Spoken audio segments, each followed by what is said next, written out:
One of the many perks I get in my job is that I get to meet amazing people every day. I have the privilege of gaining insight into what they're able to accomplish on an everyday basis and on many different levels. I often work to tweak or to optimize to add new tricks and tools, but I also learn a lot from every single conversation, whether that's with my students, my clients, my training buddies, and family members. So I asked some of them whether they would be okay with sharing their wisdom with more people, and the following podcast series is the result. Enjoy!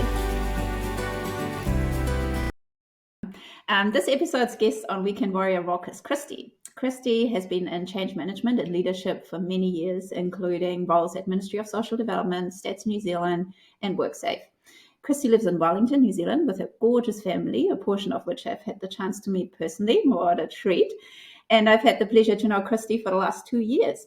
We worked together at Academy X for her master's, and during that time I was always impressed with how Kristi juggles study, family with teenagers, difficult times at work, and keeping active and looking after herself. And I'm hoping that she'll share some of that with us today, of what makes her such a powerhouse. So please join me in welcoming Kristi. Morena, Kristi, how are you doing? Dina, I'm good, thank you. That's good, awesome. Can you tell us a little bit, perhaps, about where you're from, where you've been, where you're based at the moment? Sure. Well, I was born in Taihape. My parents were living in Waiouru at the time, and my dad was in the army there. But shortly after I was born, we actually moved over to Australia.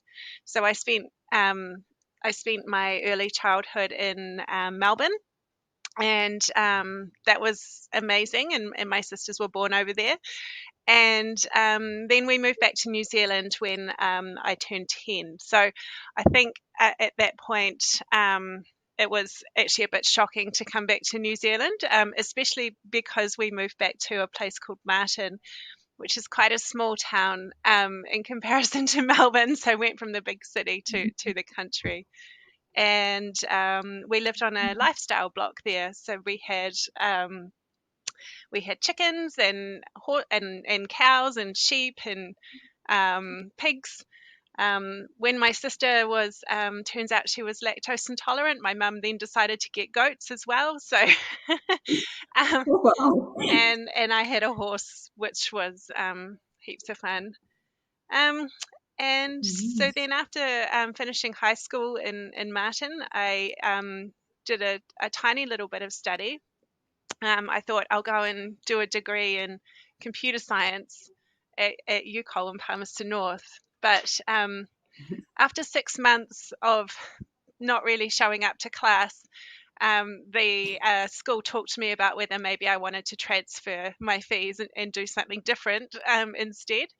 And so I decided I wanted to study photography at that point because I'd always been really, I'd always found art really fun at school. In fact, I think in my 7th form year, I did pretty much all art subjects, including ceramics, which was amazing.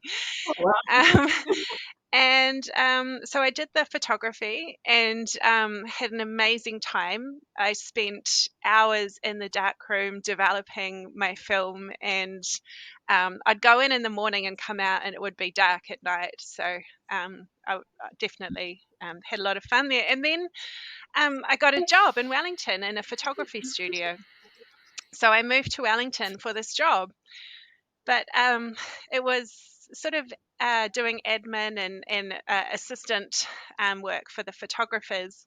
But after 3 months, they actually told me my contract was up. And I thought, that's strange. I didn't realize that it was a short-term thing. So at that point, I kind of had to go out and get a job. So I got a job in a bar in Courtney Place, and that was loads of fun, and that's where I met my husband. So in my dreams, that I had met my husband in the Mediterranean, but it turns out that I met my Mediterranean husband in a bar in Wellington. So there you go.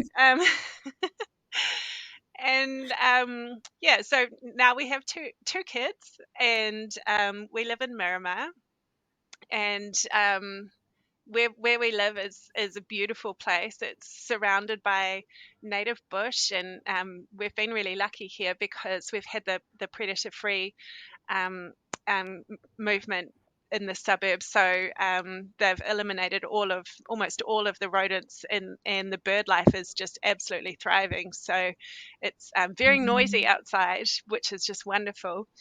So we're surrounded by birdsong and native bush and beautiful beaches, and yeah, it feels like a really special place to be. um, Yeah, yeah. yeah, so I'm still yet to visit the Mediterranean, but it's definitely in the On the on the bucket list. card. Yeah. And you won't get the wildlife or the bird life quite like that No, either in the Mediterranean. So I think you really got the perfect match there with the husband and the beautiful surrounds. That's awesome. Lots of things I didn't know about you, so thank you for sharing. It's really exciting. Photography skills in particular, I might have to come back to you on those. Is that something you still do nowadays? Ceramics and photography and any artsy things? not as much as I would like. I love photography, and I every now and then I'll kind of get into a little bit of a mission and go out and take a whole bunch of sort of wildlife, nature Yeah. photos when we go hiking. But yeah, the ceramics, not so much. Like, I would actually love to. I've heard there's a studio that you can go and just turn up and do your own thing, which would be quite cool. Um, Yeah. no, but no, Yeah. lately I've just been sort of knitting and making jumpers for everyone that I know. Sounds good. I'm waiting for mine. Oh, it's in the Although mail. here in Tauranga, it doesn't get as No, cold as Wellington, so you might not need it that often. So prioritize all your Wellington friends. Um, creative, obviously, big stream running through your life. What gets you out of bed in the morning at the moment? What's exciting to you? exciting. Well, my alarm goes off at 5:40 every morning, and and what gets me out of bed is going to the gym every morning. So I love. I'm pretty much on autopilot once that alarm goes off to get myself down there and do my workout, and that just sets me up with all the energy for the day. But I think actually what you're talking about is what motivates me, and um, I guess the answer to that is, I love going to work and leading and inspiring a team to just, work on creative and innovative solutions to complex problems. Mm. I'm really, passionate about creating meaningful change for people in New Zealand. I guess it's that sort of altruistic kind of streak that a lot of people in the public service have. And I love people. I'm fascinated by people and getting to know new people, and I really love having a good laugh. So those are my main motivators. Yeah, yeah, Mm. yeah. Definitely showing through when we were working together and in your master's project and just meeting you in person as well. Absolutely. And I think if that's something you can tap into in all these different endeavors, whether that's management, leadership, change management, or creative, like being on the floor of a photography studio, that is amazing. And it really makes a difference in interacting with people, doesn't it? Yeah, Yeah. absolutely. Yeah. With regard, I'm intrigued with your 540 routine. I'm a bit similar. How did that come about for you? And kind of like, I guess, how did you start it and then manage to keep up with it? Well, I actually injured my shoulder probably about, gosh, it must have been about 6 or 7 years ago now. Quite badly. I fell down the stairs. I just slipped over. My son left his dressing gown on the stairs, and I tore the cartilage in my rotator cuff. And it actually took about a year for it to get properly diagnosed. But once I had the MRI scan, they said, yeah, it's surgery is the only thing that's going to fix that. So the surgery was quite intense, and the recovery was about 9 months. And so during that 9 months, I just found myself getting quite I'd been, quite active until that point, but not being able to move just got me quite kind of feeling a bit stagnant, I think. And so once I got the strength back in my arm, I joined the F45 gym and just decided to kind of give it a go. And actually, what I found was that I really loved it. That the energy that it gave me to, set me up for the day was just fantastic, and the routine just stuck. So I guess I didn't really think too hard about it. I just got into the habit of doing it, and not thinking about it, I think, is probably the key. I think once you start to overthink it and think, "Oh, my bed is nice and comfy. I think I'd like to stay here for a little bit longer." Yeah. Yeah, Mm, no, I agree. I'm the mm. same. Kind of autopilot, like I think you said earlier. Yeah, yeah, yeah.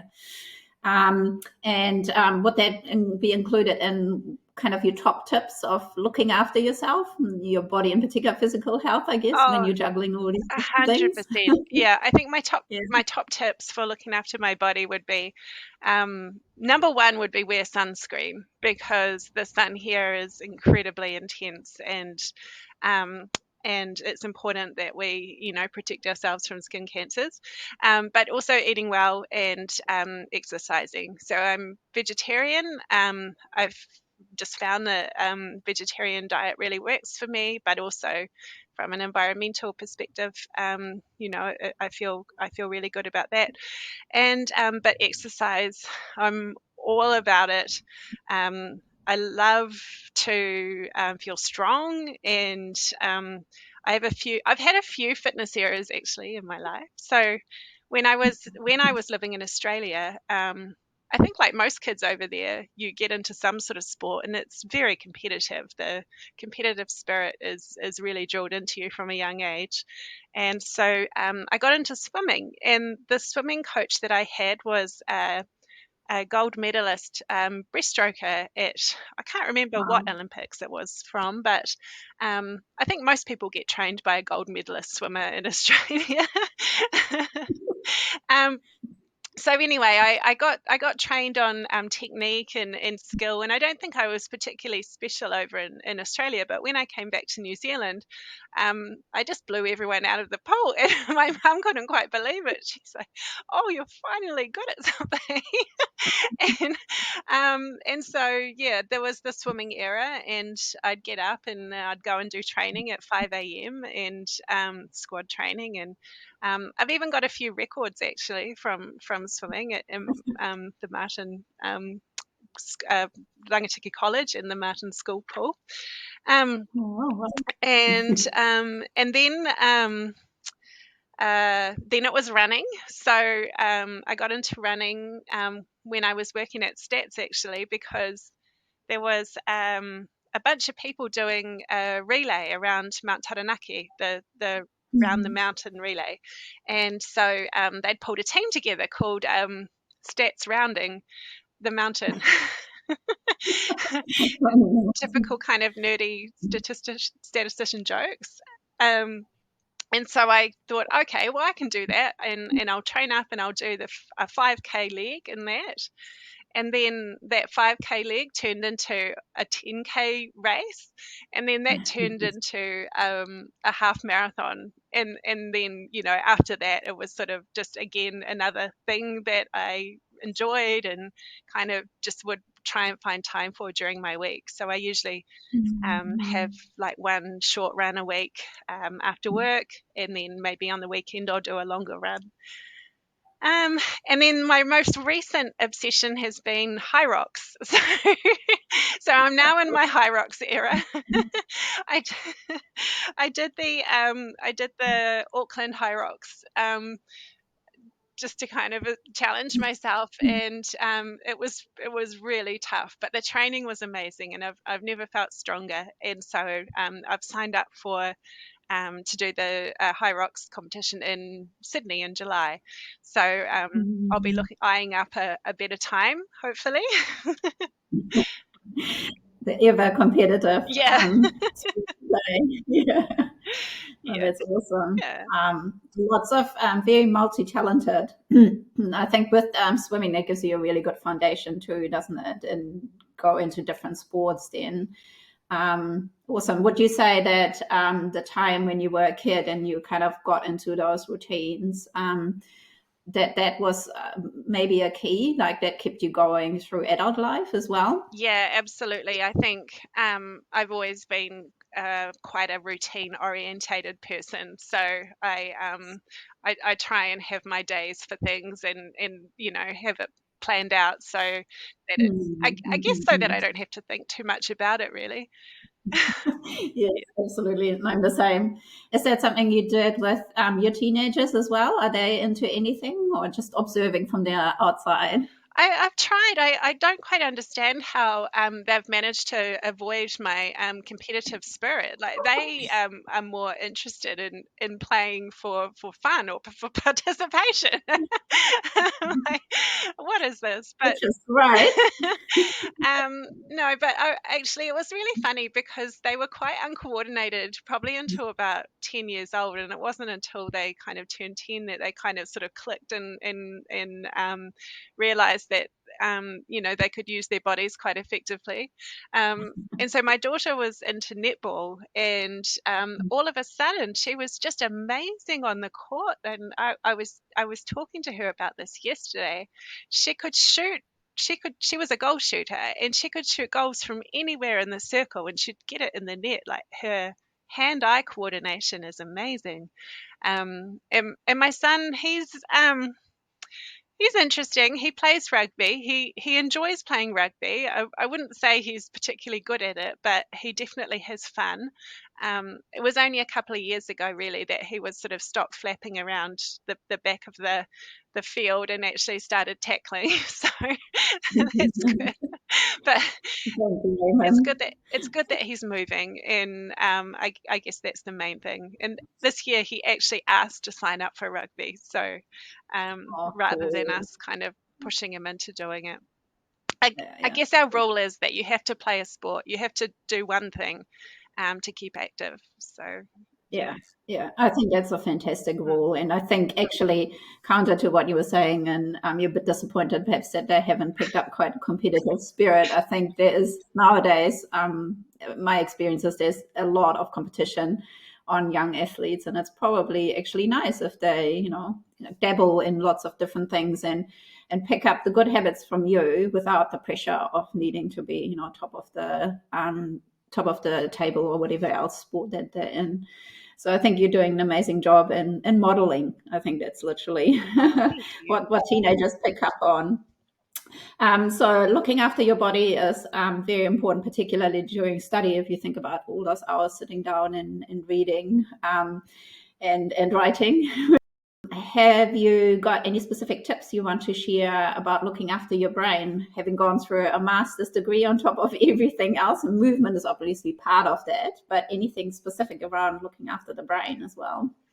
Yeah, I think there's a couple of things, and they might be at odds with each other. So bear with me. I think the first thing for looking after your brain is, and this is for me personally, just to keep Mm, learning and keep being curious. I think I've always been a bit of a life learner. More on the practical side than the academic, but I've always been really curious and interested in understanding more about things around me, about the world around me, through reading and having conversations with people about topics. But also, I think something that I'm learning to do is actually to give my brain a break. And when I allow myself, hard as it is to slow down, mm, whether that's actually just going for a run and or I don't know, just staring out the window, or listening to some music, then I can create more space for my brain to process, to work through problems, rationalize mm, things, mm, and come up with ideas. So it's been a bit of a mind shift for me to kind of think about it less as wasted time and more as deeply productive in a completely different way. mm, So mm. I guess what I found is that some of my ideas have actually emerged when I'm not trying so hard. And I used to think that I had to kind of power through and work really long hours and, to kind of show that I was productive. But actually, the downtime does make me sharper. It definitely makes me more creative and, more grounded and rational. So, yeah, I think keep learning, but also find times to stop as well. Yeah, and it sounds like even sometimes the exercise and keep looking after your body is that downtime almost Yeah. for the brain. And I'm the same, kind of on autopilot, and my brain has time to wander because there's no screen in front of it, or no book, or anyone to talk to. It's literally idling time for the brain. But I love all the other things you alluded to is actually just to disengage, not even within the exercise frame, to allow yourself that time. Mm. And I love the curiosity element. Definitely something that I've observed across lots of people I've worked with. And I think that's really important. And not to lose that either just because you're, I don't know, I guess cross the threshold of 30s, 40s, 50s, whatever. It's still fascinating to find out new stuff and talk to people. That's awesome. Now you've just completed your master's and we graduated. Woo-hoo! So you know about what to do when things are tough. Anything specific you can share there?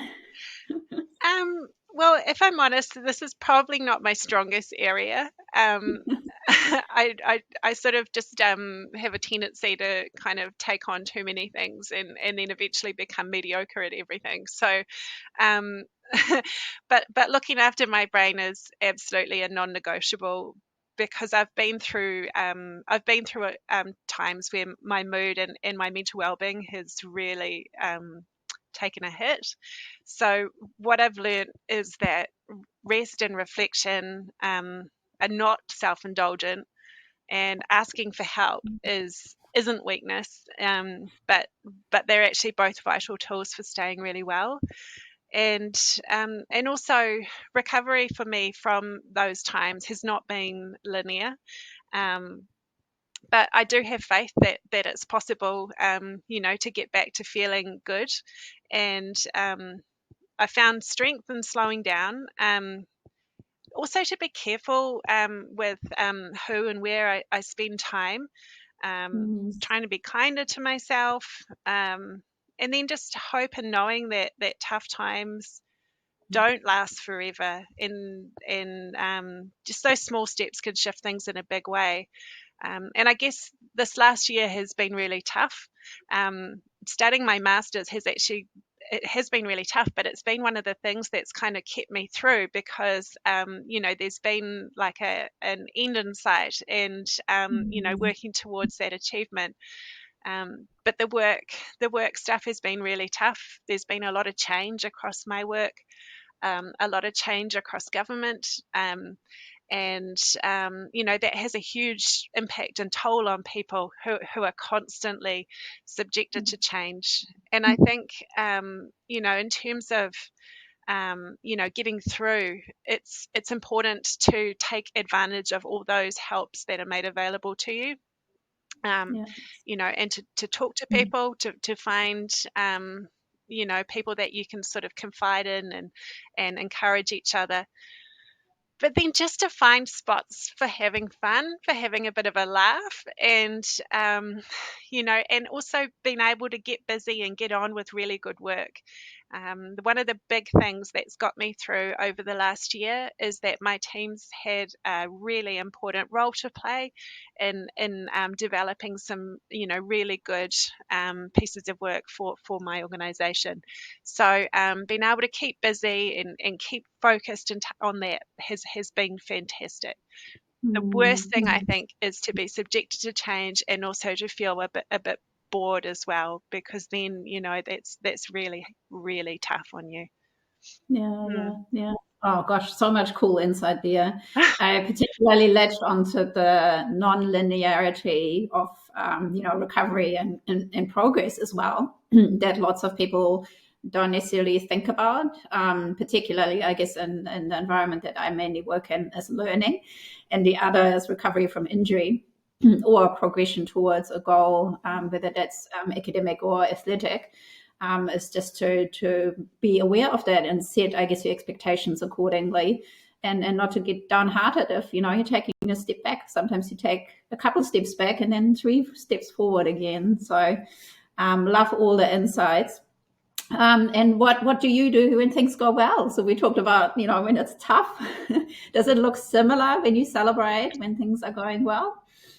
Absolutely. I think celebrating is really important. I think one of the big challenges, though, in that is sort of not to let go of the habits that helped you get there in the first place. So, building in time for reflection to actually think about not just what are the things that led to this going so terribly bad, but actually what were the things that led to this going so incredibly awesome, and how can we find ways to kind of replicate those in the future.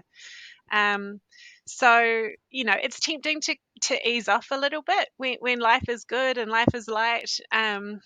But those grounding routines, and I suppose that's something about me that maybe helps, is that I am so routine focused. Are what keeps are what keeps things steady. So Mm. reflection is key. I'm trying to, and actually my master's was really helpful in sort of forcing some of these habits, just to take time to notice and reflect what's working, what's shifted, how has that shifted, how am I feeling about that. um, yeah, and then absolutely, celebrate the wins, in different ways, whether that's like cake or bubbles or whatever. um, so I guess that way I'm not just kind of cruising through a good patch, but I'm finding opportunities to learn from it. And also through that you build resilience as well. So by learning what sets you up for success, that also helps to protect you during times of difficulty as well. So yeah. um, That's lovely. I guess Do also you it have any? helps with building up the power bank as well, for your next chapter or whatever's to come. Yeah, yeah, Yeah. yeah, yeah. Yeah. Do you have any practical strategies, like since the masters or maybe even beforehand? How do you do that reflection when things go well? Do you do it in a journal or to yourself, talking to Yeah. yourself? There is like both of those things. I kept a journal throughout my study, and it was interesting how much of my work life and personal life sort of bled into the study life as well. So I kept a journal, and I would write about sort of thoughts that popped up, and often, Mm. like as I said earlier, those would not come when I was trying to force the thoughts, but actually when I was quite relaxed. And so it'd be like, oh, I've just had a thought. I've got to go and write that down, and and then that sort of forces you to have a bit more of a think about it, I guess. Um, and when you talked about when you go for a run, and that allows you to kind of work through things slowly. What I've found is that actually sometimes, when a run is really good, it can be quite meditative, and you can actually just switch off and get quite lost in sort of working through something in your mind. And so I get home from a run and then, have to write down a whole bunch of things. People have said that they've seen me run past and they've been waving at me, but I've not. I've like been just like completely switched off. So I switched off to the outside world, but yeah, lots going on inside. Yes. Awesome. Yeah, that's when you have to do the apologetic. Yeah, no, apologies. I might have seen you, but I was on brain was not another planet. engaged in that way. Yeah, yeah, yeah, absolutely. No, that's awesome. And I really love it when people. I think in New Zealand we're a little bit always tall poppy. People not really saying much about what they feel they've achieved. And I think it's really important for everyday people to hear of other people's achievements, whether that's small or little, small or large. So, what would you say is your biggest achievement? Put you on the spot. Sorry. Well, I guess when I think about that, I go back to when um, yeah, I've just posted about this on LinkedIn, so I'll try and tell the story with a bit more detail. But when I go back to when we were letting my in-laws know that we were expecting our first child, and we celebrated about this, but and then, we got into quite a serious conversation because my father-in-law was actually working in educational policy at the time, and he was quite a senior civil servant. And, some of the work that he was doing at that particular time focused around, the achievement rates of children. And so he gave me a stat that was that children tend to only reach the same academic level as their mother. And what did I think about that? And I guess that quite hit home quite a bit, because at that point I still hadn't been able to achieve any kind of academic degree. And also no one in my family had either. Neither of my parents had been to university, and they had wanted that for us, for me and my sisters, but I don't know, it just hadn't really worked out, as I explained earlier. It kind of hadn't really found the right pathway for me yet. Um, so I decided at that point that he had a really good point, and I needed to find a way to set myself up well for the future with my learning. So I started studying part time through Massey University. I did a degree in business studies, and with a major in marketing. And I focused on doing one paper a semester for a very, very long time. And eventually I just ran out of time. And, while I'd done all the work for the degree, I couldn't graduate with the degree because the course had just changed. And so I felt quite exhausted by that point. And I decided I'll just settle. I'll just get the diploma, and I'll just finish now, and get on, because life was very busy. By that stage, I had 2 children. We'd been renovating our house, and doing a lot of that work ourselves. And I still think at that point I'd made it further, than I could have hoped, and been able to show that even though it was hard, I'd still managed to, achieve quite a lot. And but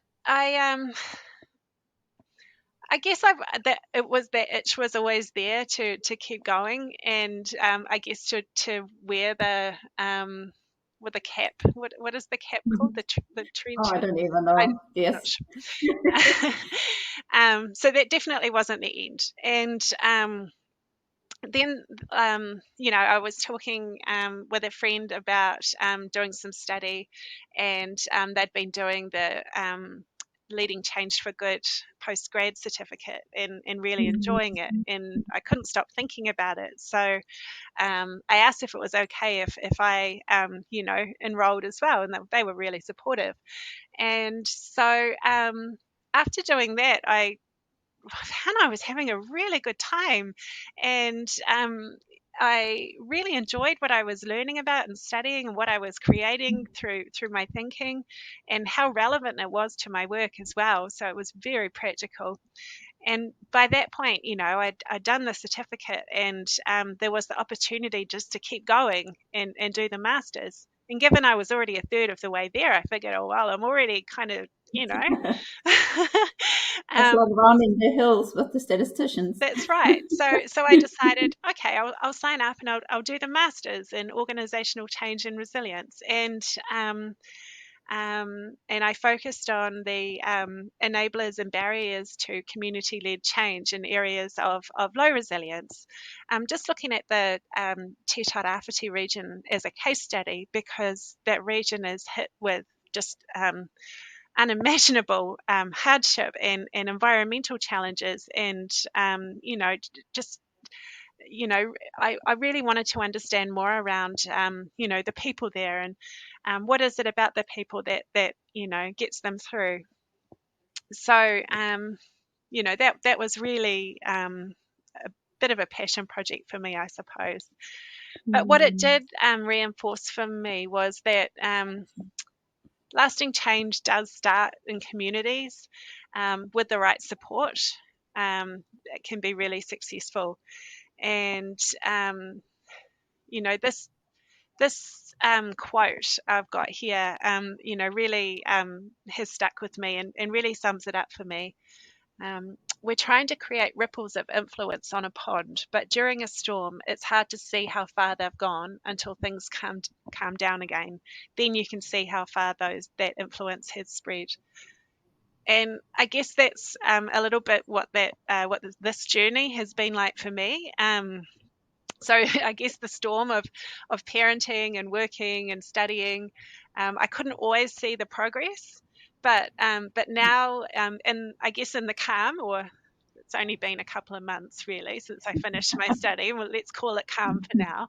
I can see it, and I guess I can see it most strongly in my daughter, because she's just started at university this year.